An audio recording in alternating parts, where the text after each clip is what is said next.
कि क्या बताऊं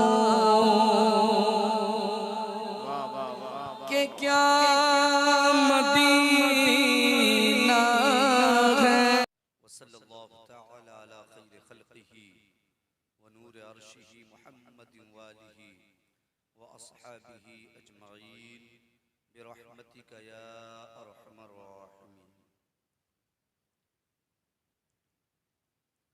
मिंबर नूर पे जलवार जुमला मुअज़्ज़ज़ व मुअक्कर उलमाए ज़वील एहतराम, सरपरस्ते बज़्म, सदर बज़्म,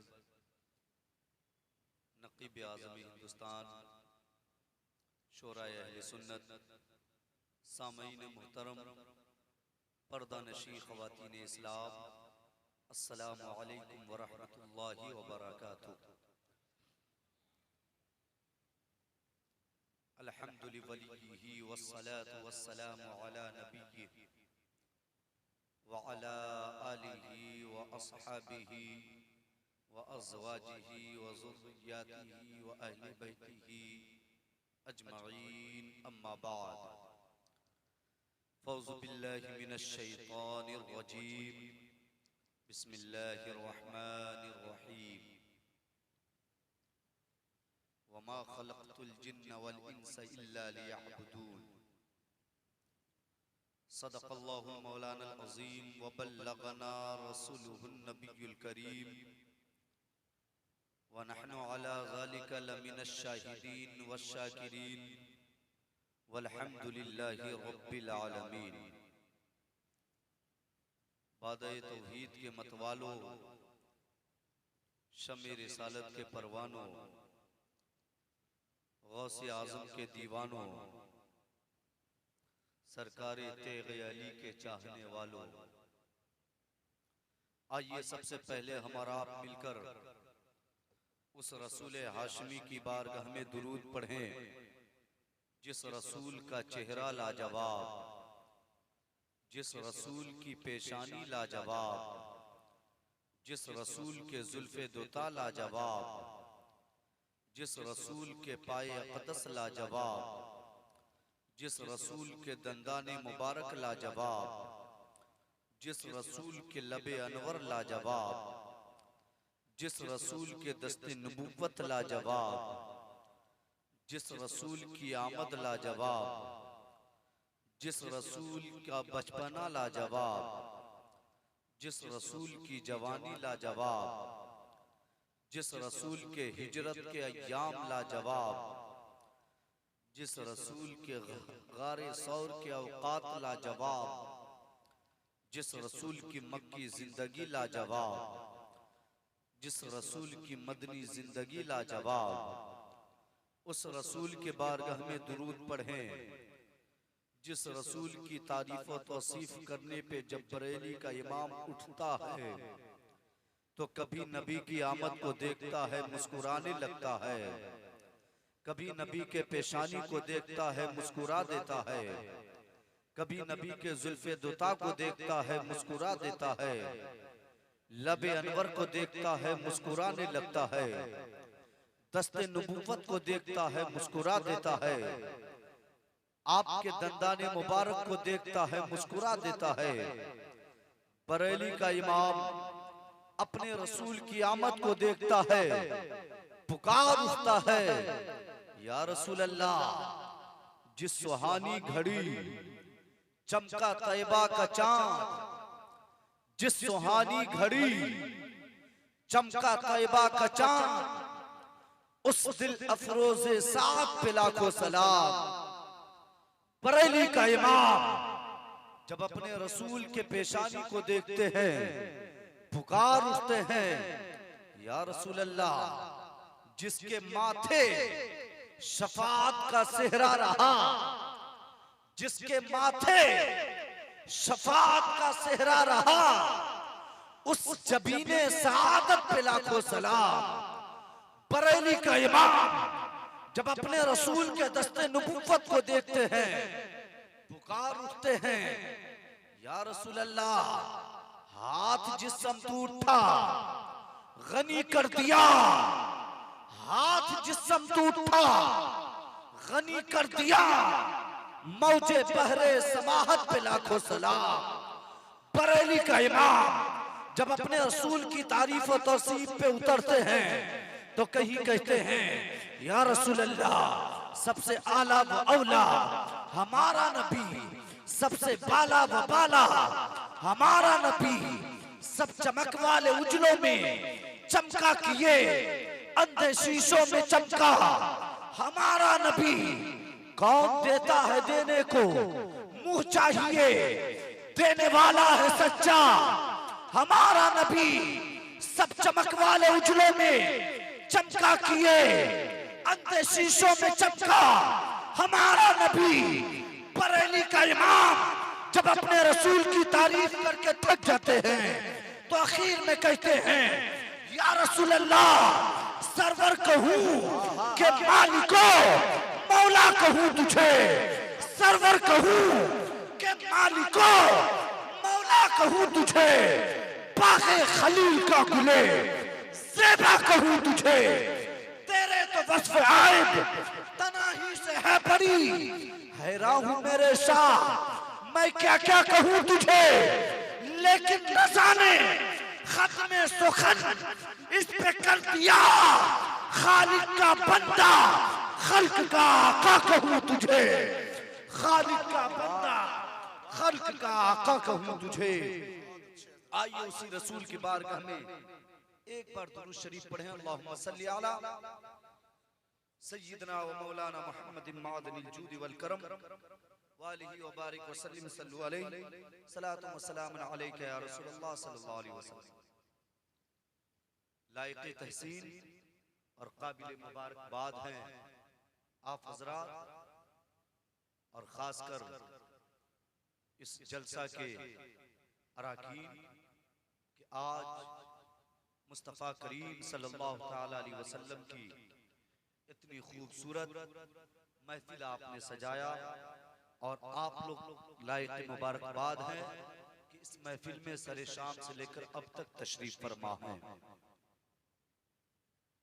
अच्छे अच्छे उलमा शोरा का इंतखाब हुआ और सबसे बड़ी बात ये कि हमारे अहले सुन्नत वल जमात के बहुत ही मुतबर और अजीम शख्सियत नक़ीब आज़म हिंदुस्तान हजरत अल्लामा व मौलाना महबूब गौहर साहब इस्लामपुरी, जो कि हमारे अहले सुन्नत वल जमात के नक़ीब और बहुत बड़े दाई इस्लाम हैं। आपको इतने अच्छे अच्छे आलिम दीन का इंतखाब करना आप तमाम लोगों को बहुत बहुत मुबारकबाद हो। सबसे बड़ी बात ये कि हिंदुस्तान का अजीम लहजा जिसे पूरा हिंदुस्तान सुनने के लिए हर वक्त बेकरार रहता है, हजरत शायर आज़म हिंदुस्तान बहुत ही हमारे अजीज, हमारे रफीक, हर वक्त हमारे साथ रहने वाले हमारे मुखलिस दोस्त हजरत शाहनवाज हसन उड़ीसा, इनका भी इंतखाब करके आपके सामने पेश किया गया। सूफी मिजाज शायर, बेहतरीन आलिम दीन कलमकार हजरत अल्लामा व मौलाना जाकिर इस्माइली साहब, जो कि उत्तर प्रदेश से तशरीफ लाए, इसलिए वो भी लायक़े तहसीन और काबिल मुबारकबाद हैं। मैं भी बैठा बैठा देख रहा था कि हमारे नक़ीब आज़म हिंदुस्तान आपको समझा समझा करके थक गए, लेकिन आप हैं कि सुनने के लिए राजी नहीं है। मेरे ख्याल से 60% कुर्सी खाली हो चुकी, और भी किसी को जाना हो तो वो जा सकते हैं। आज अहले सुन्नत वल जमात और मुसलमानों की खस्ता हाली का एक ये भी वजह है कि 1 लाख का जलसा सजा करके जो अहम चीज, जो बेहतरीन, जो जरूरी है, वो खिताब और तकरीर ये कौम सुनने के लिए तैयार नहीं। बहुत अच्छे अंदाज में हमारे शायर साहब ने नात पाक और मनक़बत पेश किया। आप लोग झूम रहे थे, कितने लोग समझ रहे थे अशार? हमारे नकीब साहब जो अशार पेश किए मयारी शेर थे, वो तो खैर बाउंस कर गया आप लोगों के सर से, लेकिन शायर साहब के अंदाज पे, अशार पे जो आप झूम करके दाद दे रहे थे, आप कुछ समझ रहे थे या यूं ही अपने वक्त को बर्बाद कर रहे थे, अपने एनर्जी को लॉस कर रहे थे? बहुत अफसोस होता है कि इतने बड़े मजमे को सजा करके आप लोग जो जरूरी चीज है वो तकरीर, वो इस्लाही बयान सुनने के लिए तैयार नहीं। अगर तकरीर सुनने का मिजाज न हो तो सिर्फ आप मुशायरा ही करा सकते हैं, जायज है, उसमें भी सवाब है। बेफजूल का आप काफी पैसा खर्च करके किसी खतीब को बुला करके या किसी आलिम दीन को बुला करके, और आप ऐसे ही आलिम दीन की इज्जत करते हैं कि कुर्सियां खाली हो जाती हैं आपकी। दो ही चीज समझ में आती है बात हमें, एक या तो ये कि आप सबसे ज्यादा समझदार हैं, और दूसरी बात ये कि जो आलिम दीन बयान करेंगे वो सब आपको याद है। यही दो चीज हो सकती है आपके उठने की वजह। अगर ये दो चीजें नहीं है तो फिर आपको तो बैठे रहना चाहिए। हमने गुजरात, उड़ीसा में ऐसा माहौल नहीं देखा। वहां के लोग खिताब इतने दिलचस्पी से सुनते हैं। यही वजह है कि आज भी गुजरात के मुसलमान काफी तरक्की के दहाने के करीब पहुंच चुके हैं। लेकिन अफसोस, हमारा बिहार कब तक ये खस्ता हाली का शिकार रहेगा? अल्लाह बिहार वालों पे अपनी खास रहमत और अनवार की बारिशें नाज़िल फरमाए।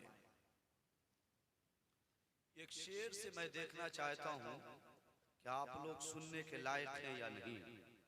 अगर इस शेर का आपने सही माने में इस्तकबाल कर लिया तो इंशाअल्लाह मेरी गुफ्तगू 1 घंटा होगी, और अगर इस शेर को आपने अच्छे अंदाज में नहीं सुना तो मैं समझूंगा कि आप 10 से 15 मिनट ही हमको बर्दाश्त कर सकते हैं। बिल यकीन अब मुझको जीना आ गया।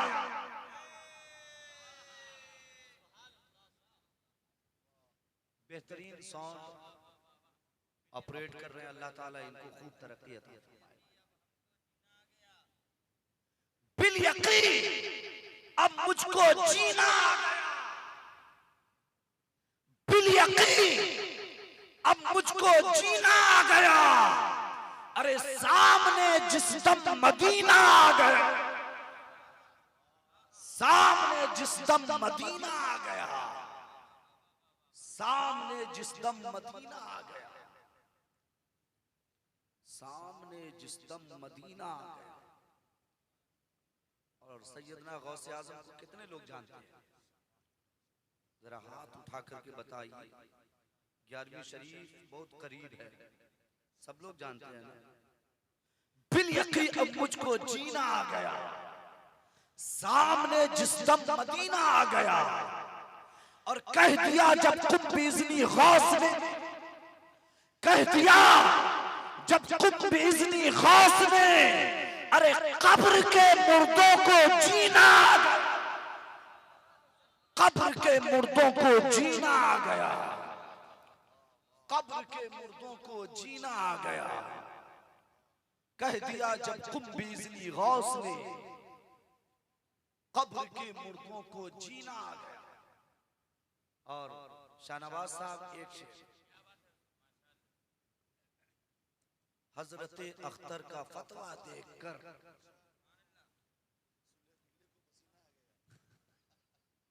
हजरत अख्तर का फतवा देखकर, हजरत अख्तर का फतवा देखकर, अरे अच्छे अच्छों को पसीना आ गया, अच्छे अच्छों को पसीना आ गया, अच्छे अच्छों को पसीना आ गया।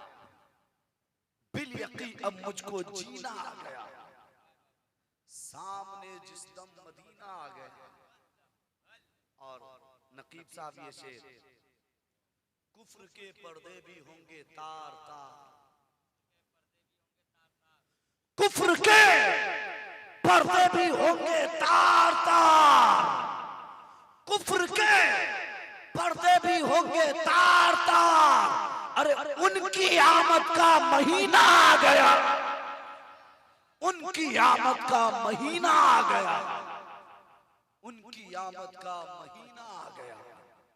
मुफ्ती आजम का तकवा देखकर, मुफ्ती आजम का तकवा देखकर, मुफ्ती आजम का तकवा देखकर, मुफ्ती आजम का तकवा देखकर बदअकीदों को पसीना आ गया, बदअकीदों को पसीना आ गया। हाशमी बख्शिश को तेरी हश्र में, हाशमी बख्शिश को तेरी हश्र में, अरे देख ले शाहे मदीना आ गया, देख ले शाहे मदीना आ गया। पूरा मजमा एक बार दुरूद शरीफ पढ़े, अल्लाहुम्मा सल्ली अला सय्यदना व मौलाना मुहम्मद मादिनिल जूद वल करम व आलिहि व बारिक व सल्लिम सल्लु अलैहि सलातु व सलाम अलैका या रसूलल्लाह सल्लल्लाहु अलैहि वसल्लम।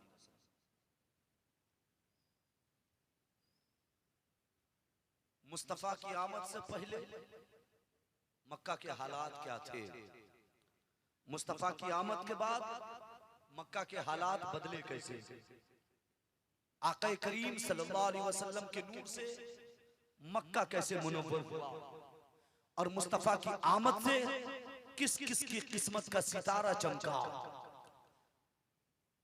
मेरे दोस्तों,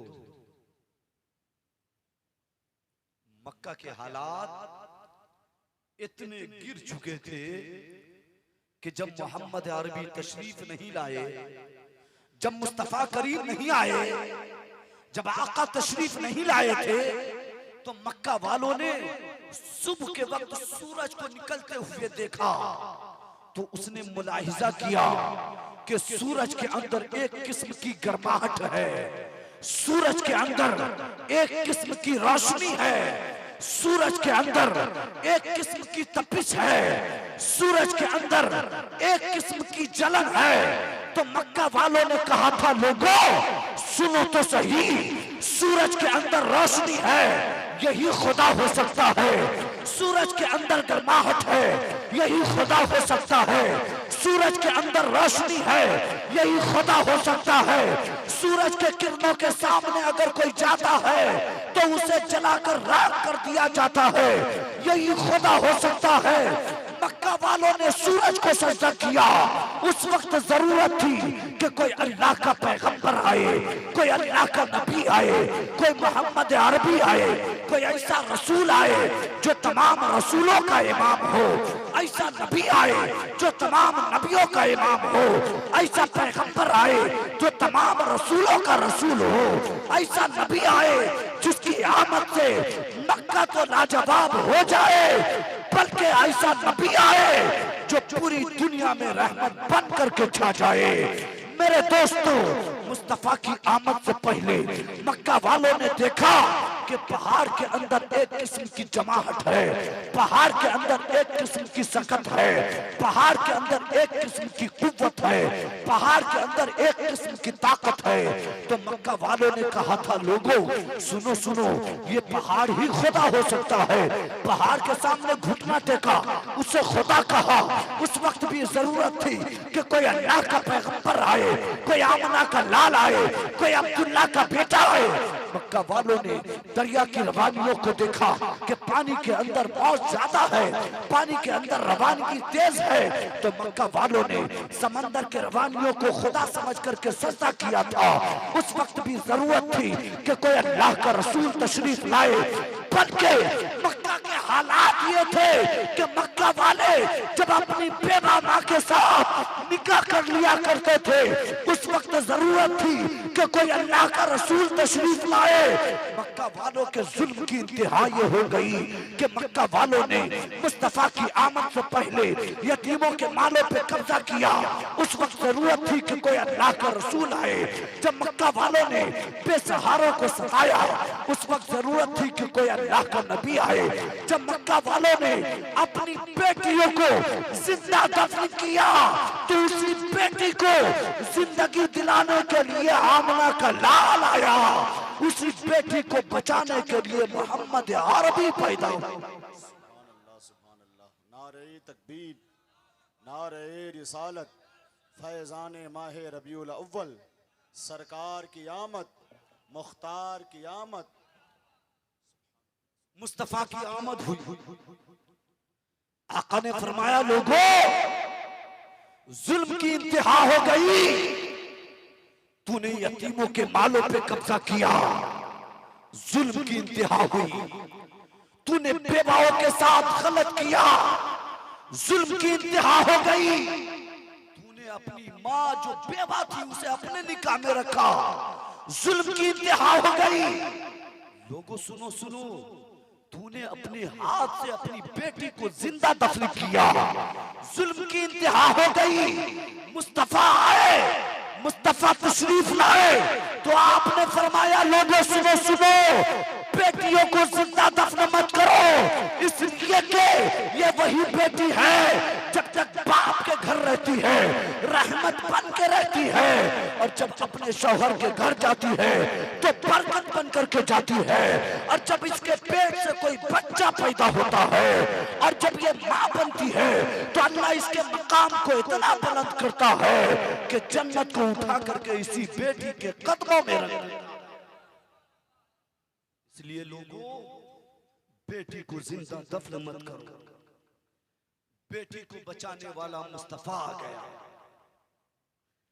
बेटी को सहारा देने वाला रसूल आ गया। आमना का लाल आया, अब्दुल्ला का बेटा आया। पूरे मक्का में खुशहाली आ गई, पूरे मक्का में सरसब्ज़ो शादाबी आ गई। मक्का के हर लोग तराना गाने लगे, हर लोग के चेहरे पे मुस्कुराहट आने लगी। आका की आमद की वजह से मक्का में इनकलाब आया। आका पैदा हुए, मक्का के लोग आका करीम के नूर से मामूर हो गए। मुस्तफा का नूर पूरे मक्के में छा गया, हर तरफ मुस्तफा का नूर फैल गया। आका के नूर को देखने के लिए हर गली कोने से लोग पहुंचने लगे। मेरे दोस्तों, आका तशरीफ लाए, पूरी दुनिया में बहारें आ गई। लेकिन याद रखें, जिसने मुस्तफा का कलमा पढ़ा जमाने में लाजवाब हो गए, बेमिसाल हो गए, बेनजीर हो गए। मुस्तफा का जिसने कलमा पढ़ा उसका कोई जवाब ना रहा। आप देखते तो चले, अबू बकर ने मुस्तफा का कलमा पढ़ा, सदाकत के पैकर बन गए। उमर ने मुस्तफा का कलमा पढ़ा, अदालत के ताजदार बन गए। उस्मान ने मुस्तफा का कलमा पढ़ा, सखावत के बादशाह बन गए। अली ने मुस्तफा का कलमा पढ़ा, शुजाअत के पैकर बन गए। हजरत बिलाल ने मुस्तफा का कलमा पढ़ा तो आका ने अपनी गुलामी में ले लिया।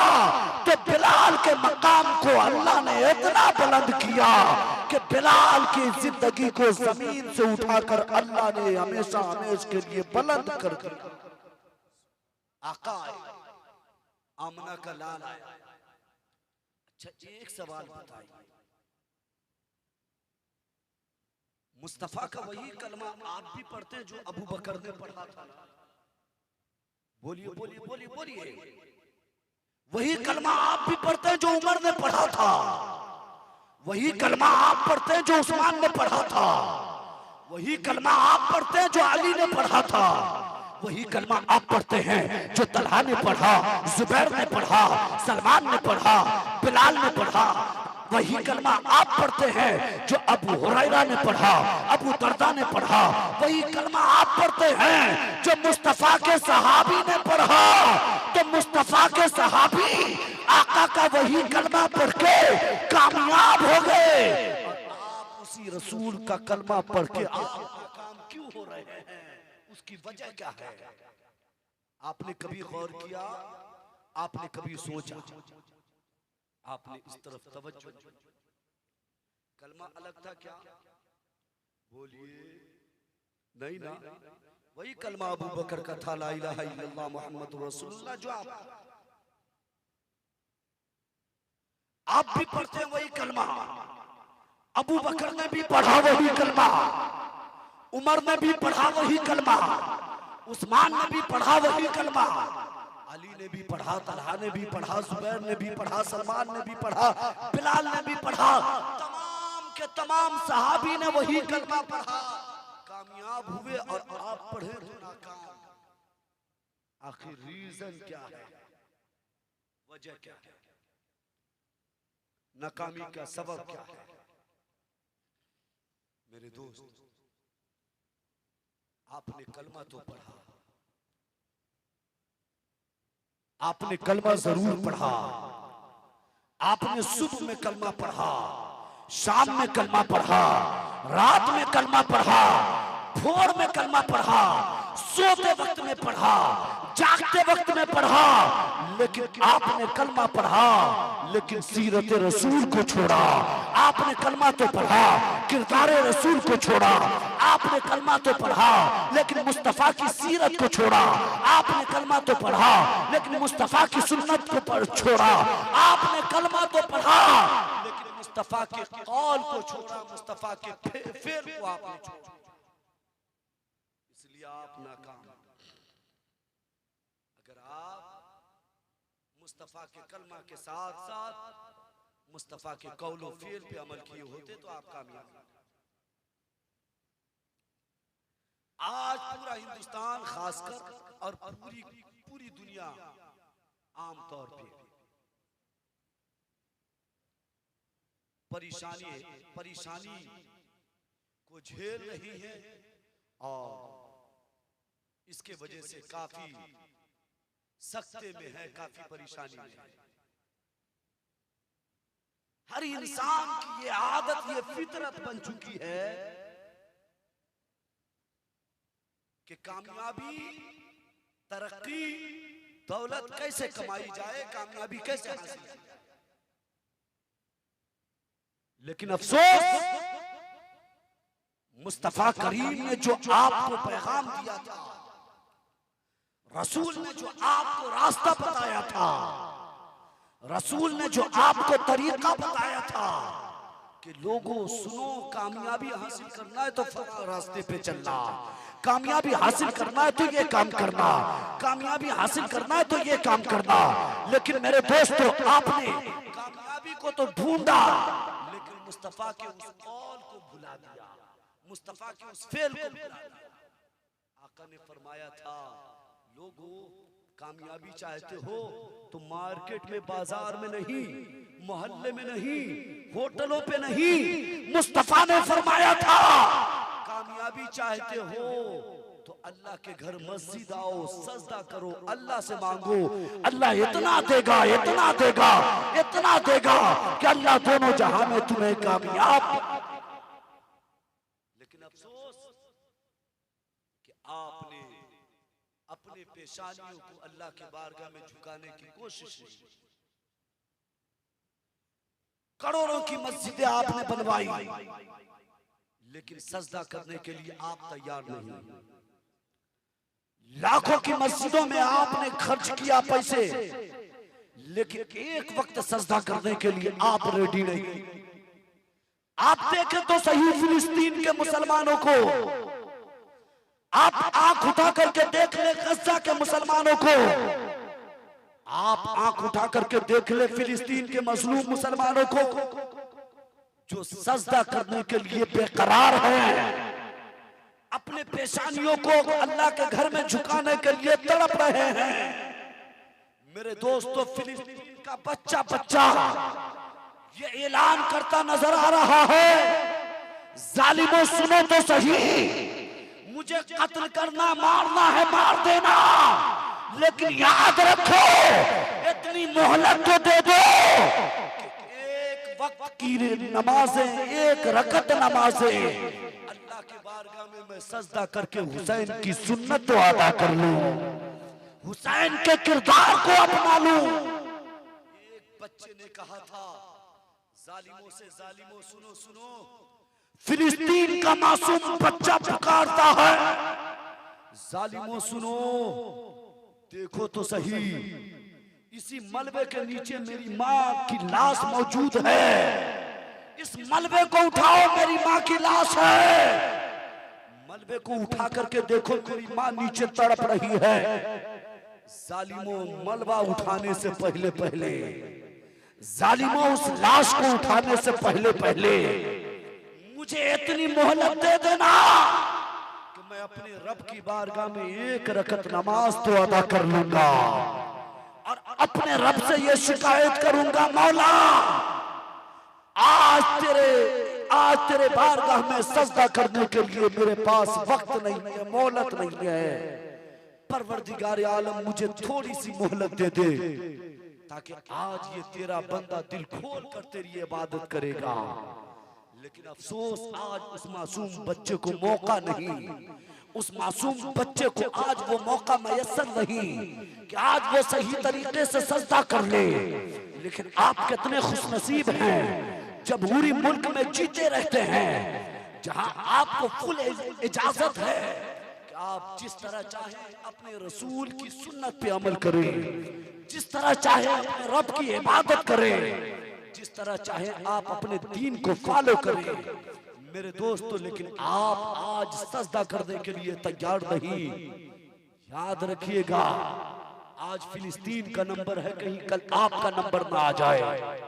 वो नंबर आने से पहले पहले, वो वक्त आने से पहले पहले अपने अंदर बदलाव लाने की कोशिश कीजिएगा, अपने अंदर तब्दीली लाने की कोशिश कीजिएगा। अगर अल्लाह ने आपको दिल दिया है और दिल के अंदर धड़कन धड़क रही है और अल्लाह ने आपको दिमाग दिया है, तो आप अल्लाह के कुरान से इस आयत को पढ़िए। अल्लाह पुकार कर कहता है, वमा खलक़तुल जिन्ना वल इंसा इल्ला लियअबुदून। ऐ लोगों सुनो सुनो, जिन और इंसान को सिर्फ और सिर्फ इसलिए पैदा किया कि वो मेरी इबादत करे। लेकिन आपको अल्लाह ने अपनी इबादत के लिए पैदा किया था, आपने उस रब की इबादत को आपने भुलाया, उस मुस्तफा करीम की सुन्नत को आपने भुलाया, मुस्तफा की सीरत से आपने इनकार किया। यही वजह है मुसलमान के हर जगह आप पे जुल्म हो रहे हैं, हर जगह आप पे सितम के पहाड़ों को उठाए जा रहे हैं।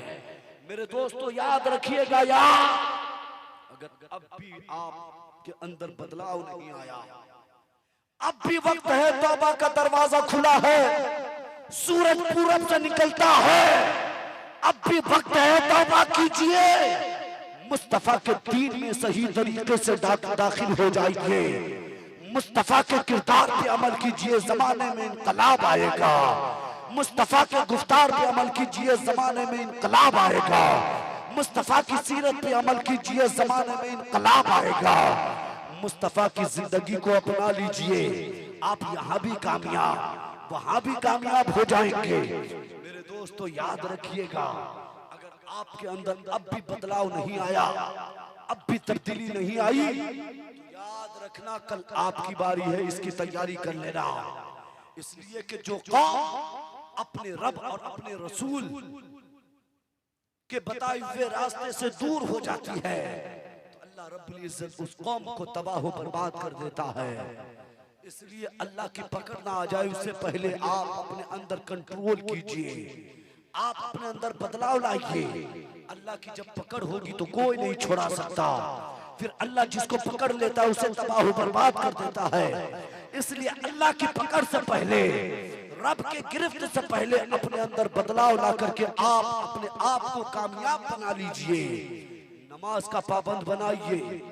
दिन भर में 5 मर्तबा मुअज्जिन कहता हय्या अला सलाह, हय्या अला फलाह। रीजन क्या, कहना क्या चाहता है? मुअज्जिन कहता आओ कामयाबी की तरफ, आओ नमाज की तरफ। अगर नमाज पढ़ोगे कामयाब हो जाओगे, अगर नमाज की तरफ आओगे कामयाबी कदम चूमेगी। लेकिन मेरे दोस्तों याद रखना, आपने मुअज्जिन की बातों को ठुकराया, आप अल्लाह के घर में जाने को तैयार नहीं। अगर आपकी मौत इसी आलम में हुई कि आप बेनमाजी मरे तो याद रखें आप दुनिया में भी तो नाकाम थे, आखिरत में भी नाकाम हो जाएंगे। फिर आपको जहन्नम में जाने से कोई नहीं रोक सकता। इसलिए अपने अंदर बदलाव पैदा कीजिए, अपने अंदर तब्दीली लाने की कोशिश कीजिए, तब जाकर के आप कहीं ना कहीं कामयाब होंगे। वरना मैदान हशर में तो हालत ये होगी, कहेंगे और नबी इज़हबू इला गैरी, मेरे हुजूर के लब पर आना लहा होगा। महशर में अगर कोई आपको बचाने वाला होगा तो वो आमना का लाल होगा। महशर में अगर कोई आपको शफाअत करेगा तो वो आमना का लाल होगा। महशर में अगर कोई अल्लाह से आपकी बख्शिश करवाएगा तो वही आमना का लाल होगा। और कोई रो रो कर गिरगिरा कर आपको जन्नत दिलवाएगा तो वो आमना का लाल होगा, वो अब्दुल्ला का बेटा होगा। इसलिए अपने अंदर बदलाव लाइए, तब्दीली लाने की कोशिश कीजिए। मेरे दोस्त, आज मुसलमान की हालत यह है, मुसलमान का पोजीशन यह है कि मुसलमान का नौजवान बच्चा और मुसलमान की नौजवान बच्ची एक मुसलमान के कब्जे में नहीं, कंट्रोल में नहीं। बात को गौर से सुनिए। जितने लोग चले गए वो ज्यादा समझदार थे, जो लोग बैठे वो उससे ज्यादा समझदार हैं, और जो सलाम पढ़ के जाएंगे वो ज्यादा, सबसे ज्यादा समझदार होंगे। मेरी बात कान खोल करके सुन लीजिएगा। मैं रहूं या ना रहूं, पूरे हिंदुस्तान का दौरा करके मैं इसी नतीजे पे पहुंचा कि आज मुसलमान के नौजवान बच्चे और मुसलमान की बच्चियां अपने गार्जियन, अपने माँ बाप के कंट्रोल से बाहर, अपने माँ बाप के कब्जे से बाहर। और हर इंसान का एक ही सवाल होता है, वो ये, इमाम साहब एक तावीज दे दीजिए, बच्चा नाफरमान हो गया। मौलाना साहब एक तावीज दे दीजिए, बेटी नाफरमान हो गई। मेरी बात को सुनती नहीं, मानती नहीं। मेरी बात को जहन के दरीचे में उतारने की कोशिश कीजिएगा। आज आपकी बेटी नाकाम, आज आपकी बेटी कंट्रोल से बाहर है, आज आपके नौजवान बच्ची आपके कब्जे से बाहर है।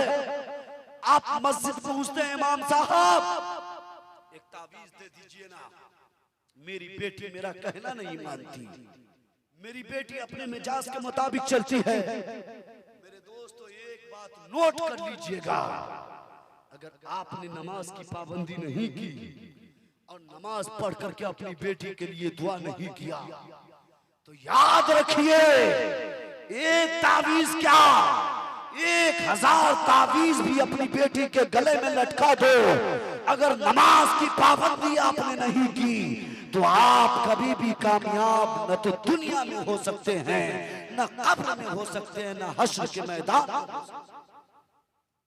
इसलिए तावीज बाद में, नमाज पहले, दुआ बाद में, नमाज पहले, मजार पे बाद में, नमाज पहले, किसी के पास बाद में, नमाज पहले, किसी पीर के पास बाद में, नमाज पहले।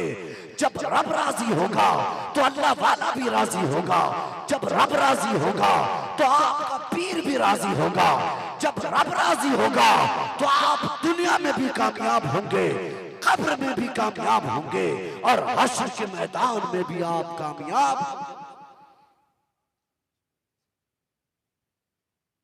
आज लोगों की क्या हालत है, अभी बुला दूं शहनवाज साहब को, सब दौड़ के आएंगे ना, आएंगे ना। कितनी कामयाबी आपने हासिल की, कितनी कामयाबी आपने हासिल की, कितनी कामयाबी। एजुकेशन, तालीम मुसलमान के अंदर इतना कम है, इतना लो लेवल का है कि आपको पूछने वाला कोई थाना तक भी नहीं है। आप अगर अपने किसी मसाइल को लेकर के कोर्ट पहुंचेंगे तो आपके फॉर्म को फौरन कूड़ेदान, डस्टबिन में डाल दिया जाता है। उस वक्त आप क्या करते हैं, उस वक्त आप क्या सोचते हैं? हाथ पे हाथ मलने के अलावा कोई चारा नहीं, अफसोस के अलावा कोई चारा नहीं। आज हमारा नौजवान तबका इस कदर नाकामी के दहाने तक पहुंच चुका। दुनिया की तमाम बुराइयां मुसलमान के अंदर, दुनिया की तमाम बेकार की बातें मुसलमान के अंदर, दुनिया की तमाम लापरवाही वाली बातें मुसलमान के अंदर, दुनिया के तमाम खुराफात मुसलमान के अंदर, और मुसलमान कौम ये चाह रही है कि मरने के बाद सीधे हम जन्नत में चले जाएं। अरे भाई, आपकी बात दुनिया के कोर्ट में कोई सुनने वाला नहीं, तो मैदान महशर में कैसे आपकी बात सुनी जाएगी? इसलिए सबसे पहले कुछ करिए न करिए, एक ही वक्त खाना खाइए, लेकिन अपने बच्चों को तालीम दें। आज जहालत की वजह यह है अल्लाह के वली के आस्थाने पर मेला लगा हुआ है। मेला जिस आला हजरत सरकार का आप नारा लगाते हैं, मसले के आला हजरत, ये किताब देखिए, इस किताब का नाम है मंजूम सबानही आला हजरत। इस किताब को लिखने वाले अदीब शहीद हजरत अल्लामा महबूब गौहर साहब। इस किताब को जब आप पढ़ेंगे तो आपको मालूम होगा कि आला हजरत की जात क्या थी, आला हजरत ने जिंदगी में किया क्या था, आला हजरत ने सादात की ताजीम कैसे बताई थी। जब इस किताब को पढ़ेंगे तब आपको मालूम होगा कि आला हजरत सरकार ने आपको तालीम क्या दिया था। जब इस किताब को आप पढ़ेंगे तो आपको मालूम पड़ेगा कि वही आला हजरत हैं जिसने लिखा ये था कि औरतों को मजार पे ले जाना हराम। इसी किताब को पढ़ेंगे तो आपको मालूम होगा कि वही आला हजरत है जिसने ये लिखा था कि तमाम काम बाद में करना मेरे दोस्त, पहले सादात की ताजीम कर लेना और अपने रब की बारगाह में सजदा करके रब को राजी कर लेना, ताकि जब सादात राजी, रब राजी, तो पूरी खुदाई तुमसे राजी। लेकिन एक तरफ तो आप मसले के आला हजरत का नाम लेते हैं और दूसरी तरफ आप आला हजरत के तमाम कौल के खिलाफ। अरे वही आला हजरत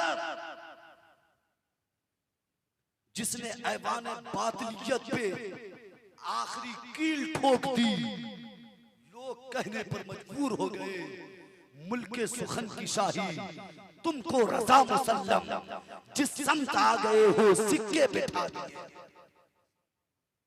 उसी आला हजरत ने लिखा कि लोगों, मज़ारात पे बाद में जाना, पहले अपने रब को राजी कर लेना अपने सजदे से, अपने पेशानी को झुका करके, और मज़ारात पे जब जाना तो मज़ार को छूना नहीं, टच मत करना, चूमना भी नहीं, बल्कि 2 कदम दूर खड़े होकर के अदब के साथ सलाम पढ़ना, दुरूद पढ़ना, कुरान की तिलावत करना। और अल्लाह का वली है, अल्लाह का वली जितना दुनिया में देता है कब्र में जाने के बाद उससे ज्यादा देता है। इसलिए लोगों, अदब से खड़े होना और उसके सदके में दुआ करना, अल्लाह बेहिसाब तुझे दे दे। लेकिन आज तरीका क्या है? नमाज से दूर, नेकियां से दूर, और गरीब नवाज के उर्स में गाड़ी भर भर के औरतों को आप भेज रहे हैं। आला हजरत सरकार ने लिखा कि औरतें मजार की नीयत से घर से निकलती है, अल्लाह की लानत उस पे बरसने लगती है। जिस पे अल्लाह की लानत बरसती हो, जिस पे अल्लाह का गजब उतरता हो, उसकी दुआ अल्लाह कैसे कबूल करेगा? घर से निकली अल्लाह की लानत लेते हुए, अल्लाह के वली के आस्थाने पे गई, अल्लाह की लानत बरस रही है। अब रो रो कर, गिर गिरा कर दुआ करती है, मौला मुझे ये दे दे, मुझे वो दे दे, मुझे लखपति बना दे। मेरे दोस्तों, याद रखिएगा, कभी भी अल्लाह का वली आपके लिए उस वक्त तक सिफारिश नहीं करेगा जब तक आप इस्लाम, कुरान और कानून इस्लाम के दायरे में रह करके दुआ न कर ले, तब तक अल्लाह का वली आपके लिए सिफारिश कभी भी नहीं करेगा। और औरतों को तो मजार पे जाना हराम है। आप मजार पे ले जाते हैं, ले जाने के बाद वो औरतें इस तरह खुराफात के काम को करती हैं जिससे अल्लाह की रहमत तो दूर, अल्लाह की लानतें उस पर बरसा कर। इसलिए कम से कम मसले के आला हजरत का नारा लगाते हैं तो कम से कम उसके वकार को मजरूह मत होने दीजिएगा। बहुत बेहतरीन किताब मंसूम सवानह आला हजरत हमारे अल्लामा महबूब गौहर साहब ने लिखा। इसमें मेरे ख्याल से जहां जहां मैंने मुताला किया आला हजरत सरकार के पूरे खानदान का जिक्र कर दिया गया है और खुसूसियत के साथ आला हजरत की जिंदगी के ऊपर मुकम्मल तौर पे 2500 अशार लिखे गए हैं। इतनी ज़ख़ीम, इतनी मोतबर, इतनी मुस्तनद किताब, इतनी बेहतरीन किताब आपके नज़दीक है। अगर कोई साहब इसका मुताला करना चाहते हैं, इसको लेना चाहते हैं तो आप ले सकते हैं। इसकी जो कीमत है वो कीमत आप अदा कर लें। 500 रुपए इसकी कीमत है। पैसा कुछ नहीं, रोज कमाते रोज फेंक देते हैं। लेकिन अगर आपने इस किताब को अपने घर में रखा और फिर इसको पढ़ के इस पे अमल किया तो यकीन माने आप दोनों जहां में कामयाब हो जाएंगे। इसलिए मेरे दोस्तों अपने आप को समझिए, अपने वकार को समझने की कोशिश कीजिए। आखिरी बात बोल करके मैं अपनी बात खत्म करना चाहता हूं। आज मुसलमान जवान लड़की जैसे होती है सबसे पहले मोबाइल खरीद के देता है और जैसे बच्चा जवान होता है मोबाइल खरीद के दे देता है। रात में सोने के लिए अलग कमरा दे देता है। रात भर वो मोबाइल में क्या कर रहे हैं माँ बाप को इसका इल्म नहीं। सुबह में वो बच्ची निकल करके कहां जा रही है कुछ खबर नहीं। फिर वो बच्ची मोबाइल चला चला करके इतना हद से ज्यादा आगे बढ़ जाती है, तजावुज कर जाती है। उसके बाद फिर वो बच्ची किसी के अफेयर में आकर के आपको कहती है मेरा निकाह अगर उससे नहीं हुआ तो हम जहर खा लेंगे, फांसी लगा लेंगे या ट्रेन के सामने कूद करके जाएंगे। अब आपकी नींद खुलती है, अब आपकी अक्ल खुलती है। आप बेटी से पूछते हैं बेटी ये तो बताओ जिससे तुम बात करती हो वो बच्चा खान है या नहीं? तुम तो खान हो ना। वो बच्चा अंसारी है या नहीं? तुम तो अंसारी हो, तो अंसारी के साथ ही शादी कर सकते हैं। खान हो तो खान के साथ ही शादी कर सकते हैं। शेख हो तो शेख के साथ ही शादी कर सकते हैं, वरना नहीं।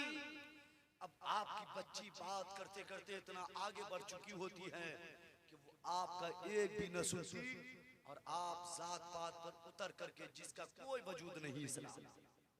मुस्तफा करीम ने फरमाया कि अगर बच्चे और बच्चियां जवान हो तो फौरन उसका निकाह कर दो।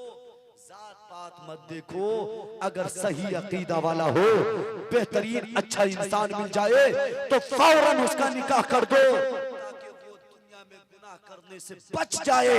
अगर फौरन निकाह आपने नहीं किया तो याद रखिए जितना गुनाह आपका बच्चा करेगा महशर के दिन आपको भी उसका अल्लाह के बारगाह में जवाब देना।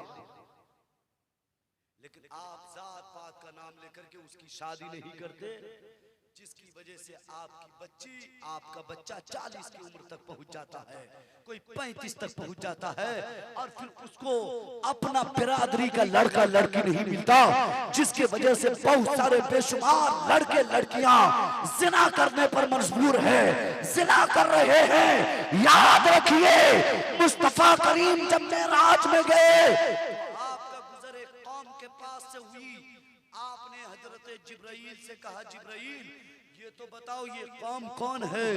जिब्राइल से मुस्तफा ने पूछा ये कौम को नंगे क्यों लटकाया गया है? जिब्राइल कहते मौला, जिब्राइल कहते या रसूल अल्लाह, आप इसके बारे में पूछना चाहते हैं, जानना चाहते हैं ये कौन है? आका ने फरमाया हाँ हाँ जिब्राइल ये तो बताओ ये कौन है? जिब्राइल कहते या रसूल अल्लाह आपकी उम्मत के वो लोग हैं जो दुनिया में जिना किया करते थे, जो दुनिया में गुनाह में मुलव्विस रहा करते थे।